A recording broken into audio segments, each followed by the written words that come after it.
Good morning, everyone, and welcome to this talk, Finding and Thriving in a High-Impact Careers. We will have time for one or two questions after the talk, and you can submit those via Swapcard. The way you do this is you go to the event on Swapcard, then you press the live discussion button, and then you go to questions, and there you can fill in your questions. I know the speakers are really curious about what you're wondering about, so even though we don't get to your question, we'll really like to read it, so take your time if there's something. Yeah. Vilhelm Sebastian is going to introduce themselves, but let's give a warm welcome to Vilhelm Skoglund and Sebastian Schmidt, co-founders of the Impact Academy. Thank you.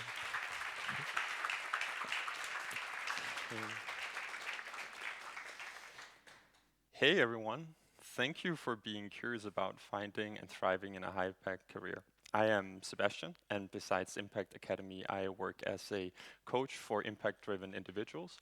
And before that, I did a bunch of stuff. I trained as a medical doctor, I co-founded EAGxNordics, and did biosecurity research at Stanford, and co-authored a book. And this is my co-founder, Ville. Yes, I'm Ville.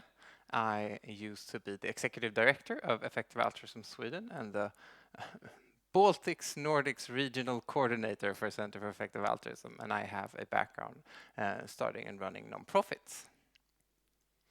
And as mentioned, we are Impact Academy, and we're a new field building and educational institution that seeks to develop world-class leaders, thinkers, and doers using their career and their character to address pressing problems and contribute to flourishing futures.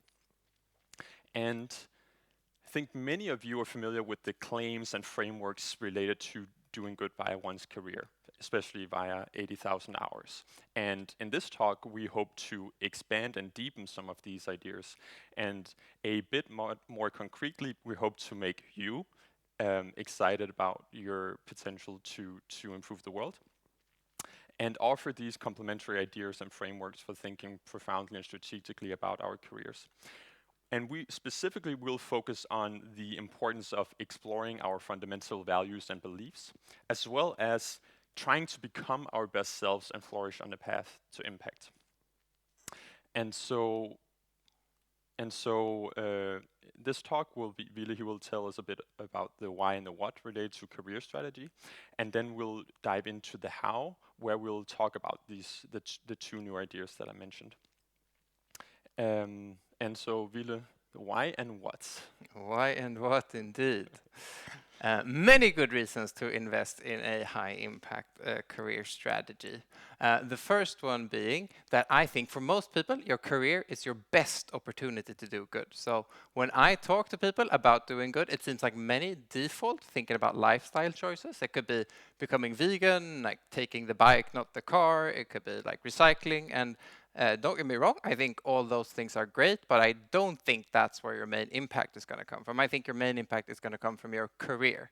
And there's many reasons for that, but the main reason is something along the lines of, with the lifestyle choices, you can mainly your option space is very limited. You can only really choose not to do bad things that are kind of imposed on you. But with your career, you have a much, much wider option space. You can do the thing that you think the world needs most. You can really, really go hard for doing what the world needs. So that's reason number one. Reason number two, some careers are really impactful and do vastly more good than others. I'm not going to dwell on this because I think most of you here agree, but it seems like some causes and some interventions, they do significantly more good than others. So by strategically choosing to focus our careers on those causes and interventions, we can do more good. Moreover, it seems like we will be much better equipped to exert leverage of some causes and some interventions. So by strategically focusing on those, we can again do more good. And then last but not least, there seems to be a strong correlation between job satisfaction and life satisfaction. And some studies suggest that this is a causal relationship, meaning that if you're happy at your job, you're also more likely happy in life. And it doesn't seem that these things just happen to coincide. It's actually that if you're happier in a job, you become happier in life, and the other way around. So that's why. But then what? What is a career strategy? Take just a second to think about that for yourself. So I don't know what all of you were thinking about, but I bet at least some of you had something like this in mind. So like a very detailed plan of your entire life, all the things you have to do from where you are now to where you want to be in the future. And I don't think that's a very good way of thinking about a career strategy.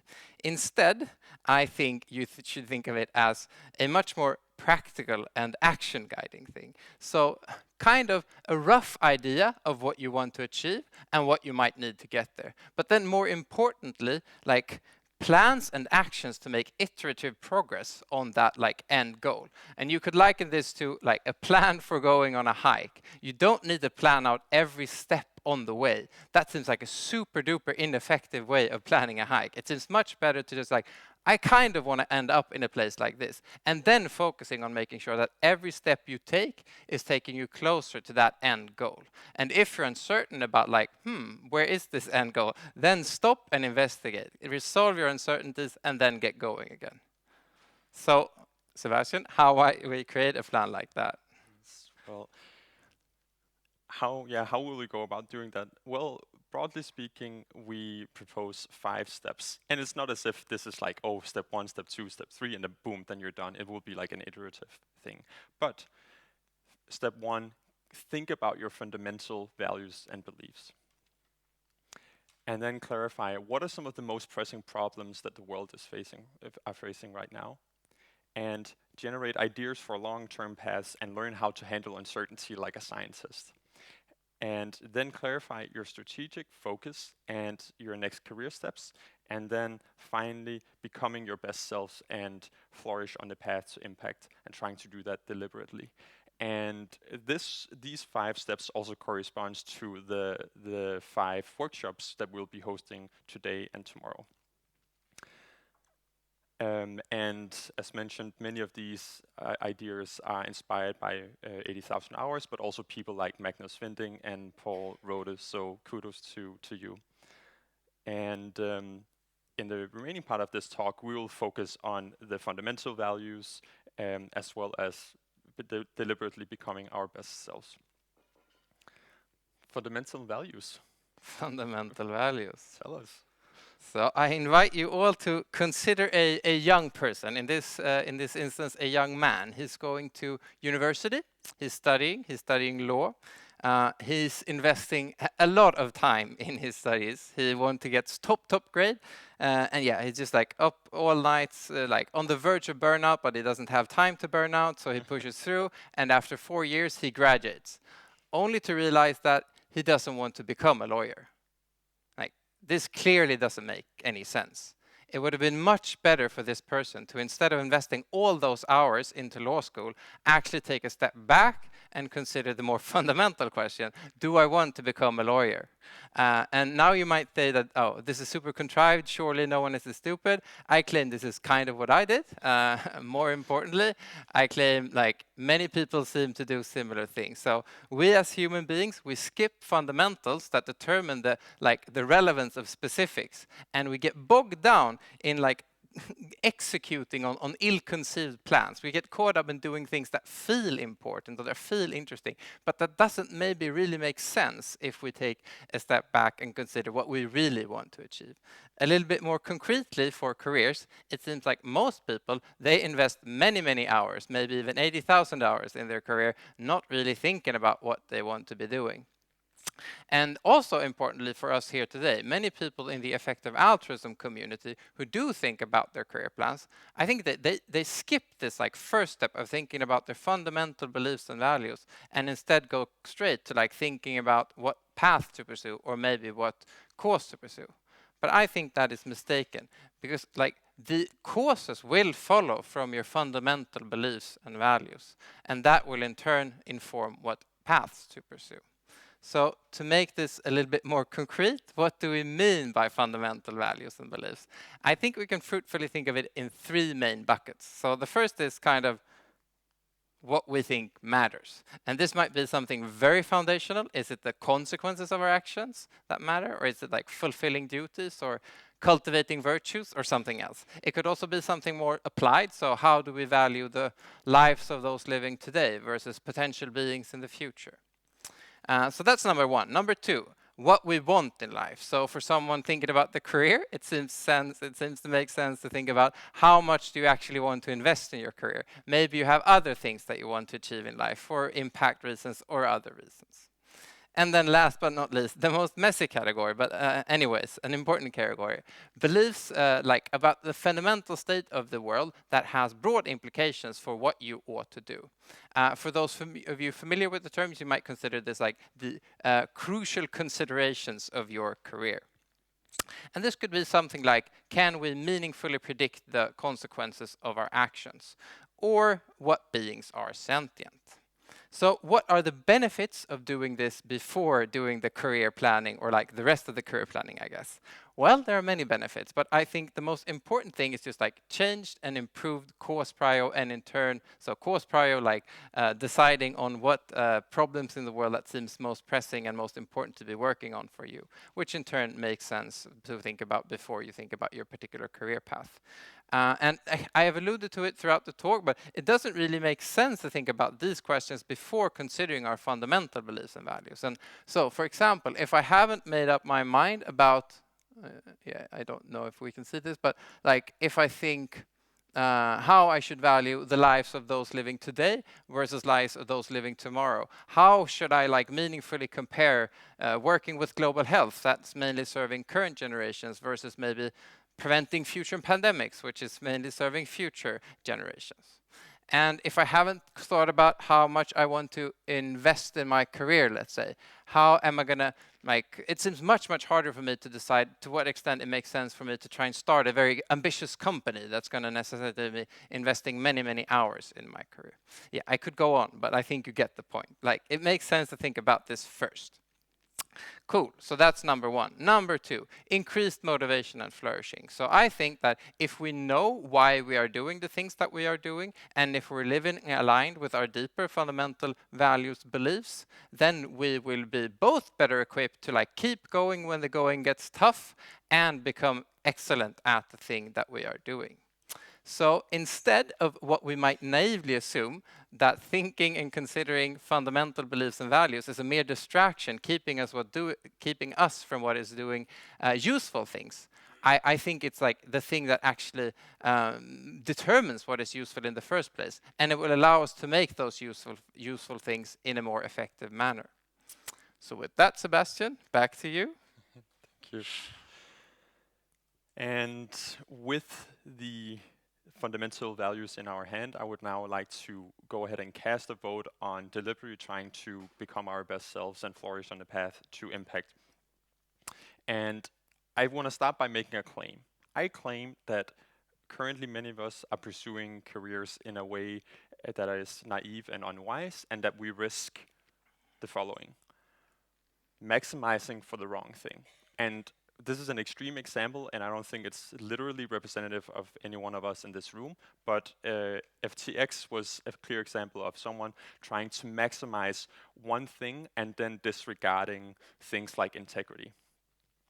I claim that we also risk undershooting our potential by stopping prematurely. For example, we may have explicit and implicit expectations of ourselves that we cannot live up to, and just so we would burn out, or just say, hey, I cannot try to do a lot of impact because it just psychologically doesn't work for me. And relatedly, then even in our pursuit and while we are on the path to impact, we can have a suboptimal performance by, well, having poor mental health, among other things. So WHO have found that 15% of the global workforce, including many of us, suffer from mental illnesses. And even more relevant for us, various surveys have estimated that 15 to maybe even 30+% of the EA and adjacent communities have mental health disorders. And so to illustrate this a little bit simplistically, some of us have a tendency to, for example, oh, I just want to maximize well-being or this one thing. So not being sufficiently reflected about what is the ultimate goal. And then maybe also thinking, oh, only action matters.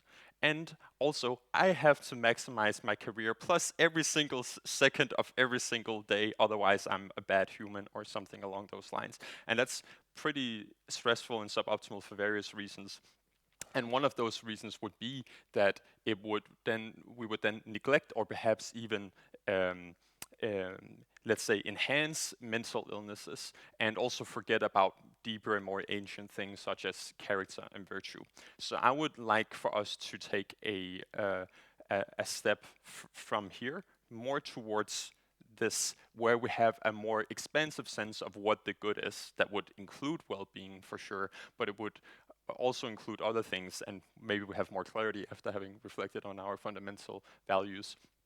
And then, as Vila also mentioned, our career is very likely the most important way for us to make a difference. But then not having career maximization or perfection in mind, but it's excellence. It's not 100%, it's still very good, but it's not perfection. And then instead of the mental illnesses, we'll try to have some sense of flourishing, and so that could, for example, have a higher sense of purpose because we're now living more aligned with our values that we have a bit more clarity on, as well as personal fit and having a sense of mastery and like kind of kicking ass at what we do, and then fruitful relationships. And this can then be part of maybe what ultimately matters, but also greatly enhance our ability to serve the world. And then correspondingly think more deliberately about our character and our virtue.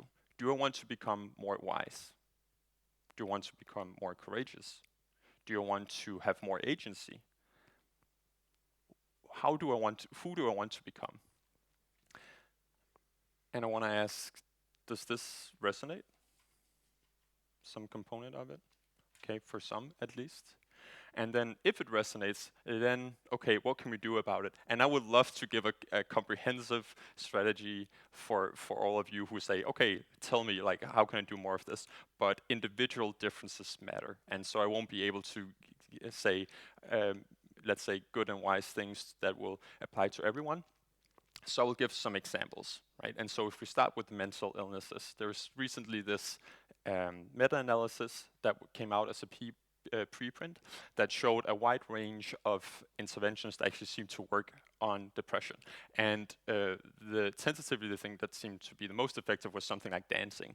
And obviously it has overlapping confidence intervals with many of these other things. So, like the true effect might be similar to that of CPT, but just dancing as well as cognitive behavioral therapy as well as yoga seem to be having some effects on mental illnesses. So there's definitely like some hope, and I hope that there will be some inspiration as well in seeing this. And then relatedly, I also want to cast a vote for coaching. And I don't want to say that coaching is a panacea that can work for everyone, for everything.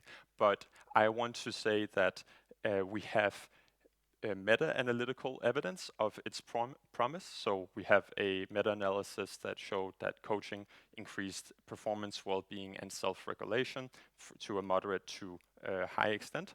And then also I want to invite you just kind of an intuition pump here. So imagine that in front of you, you have a bright, ambitious, altruistic person. And that person is primarily interested in the question of, how can I fulfill your potential?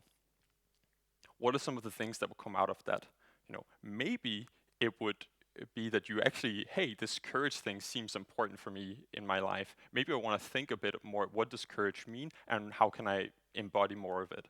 Or maybe you would face that daunting decision that you've been putting off related to, should I move to another country and live more aligned with my values and kind of stepping out of the comfort zone? Whatever it might be, coaching can be or might be an effective step for the how of becoming our best selves. And just again casting a vote for considering whether deliberately prioritizing sculpting yourself and becoming the best version of yourself is something that could serve you well. And with that, let's take it home. Let's take it home. Yeah, so we think you can do really great things with your career, so it makes sense investing in a career strategy. If you want to do that, we suggest following these steps, basically. So clarify your fundamental values and beliefs. Clarify which global problems you think are most pressing. Consider like long-term paths. Think about your next steps and continuously invest in becoming the best version of yourself. And don't fall prey to like paralysis analysis and make like thinking that you have to have this like master plan, but go out, make iterative progress on this thing. If you think that the things we've talked about today sound somewhat interesting, you can consider signing up to our newsletter or even signing up for a position at Impact Academy. Most concretely, I suggest that you check out the workshops that we're going to host here. So we're going to have 5 workshops covering each of these different steps. I'm like happy for me, sad for you that last time I checked they were all fully booked. But if you think it sounds interesting, like do show up, and I think we'll be able to accommodate you, or I hope we will be able to accommodate you anyways. And with that, I just want to say thank you, and let's do some good things and have some fun throughout the days. Good stuff.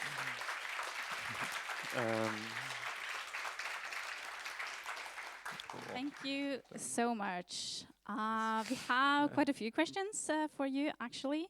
And let's just dive right into it. So, what about research? What if your current knowledge of what we think could be the most impactful is not enough or limited? Is it more helpful to do research or simply act based on the current knowledge we have? Oh, so that like it's a great question. It seems I'm not sure I understand the question, but I guess I'll say something, and you can say if you think I'm answering the question. I think like oftentimes it makes sense to do research. I think the thing that people tend to do like mistakenly in many instances is thinking that like, oh, I should be just like at home thinking about this for myself, as opposed to being out there in the world, like actually investigating and doing more like active things to research, or like talking to people or going to conferences in the field that you're interested in, or doing a small project, or like taking some kind of action. So I think that's the most fruitful I can say. Yeah. Awesome. And maybe this is mostly for Sebastian, but is all coaching good coaching? And if not, how do you find the right coaching? That is a great question, and I started by saying this: the disclaimer of it's not a panacea, and I think there are some things in this, let's say broadly speaking, in a personal development space that is at best neutral. So I guess the first part of that question, no, and then the second part of this question is would you go about finding it?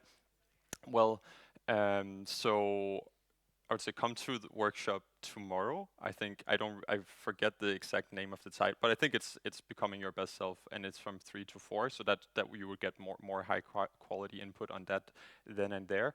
But other than that, I would say kind of use your intuition. See, okay, is this person someone who seems to have like some of the same values as me? Can I find like testimonials, and then also just frame it as an experiment, just like, hey, do I want to run an experiment with this person? Thank you so much for this talk. It's really lovely, and yeah, have a rest of your day, everyone. Thank you. Bye, guys.